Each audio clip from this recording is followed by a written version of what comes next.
The overall goal of this procedure is to bypass the limitations of indirect immunofluorescence to study neural progenitor cells when suitable primary antibodies from different host species are unavailable.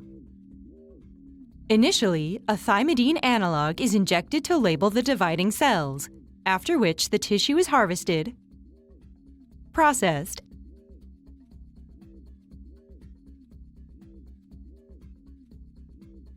and sliced into cryosections.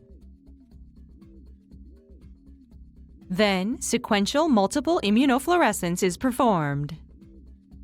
To begin, an unlabeled primary antibody is applied, which is then bound by a fluorescently labeled secondary antibody. Next, the open paratopes on the first secondary antibody are blocked with serum from the primary antibody species, and all the immunoglobulins that could be recognized by the second secondary antibody are covered with unconjugated Fab fragments. This allows for the tissue to be treated with a second primary antibody, which can be labeled by a different secondary antibody.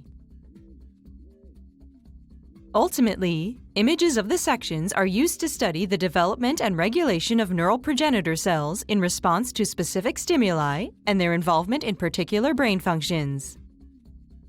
The main advantage of this technique over existing methods like simultaneous multiple immunofluorescence is that it circumvents problems usually arising from the need of using primary antibodies raised in the same host species. This method can help answering key questions in the field of adult neurogenesis, such as the proliferation of hippocampal progenitor subsets in response to physiological or pharmacological stimuli, brain pathologies, or aging. Generally, individuals new to this method will struggle because the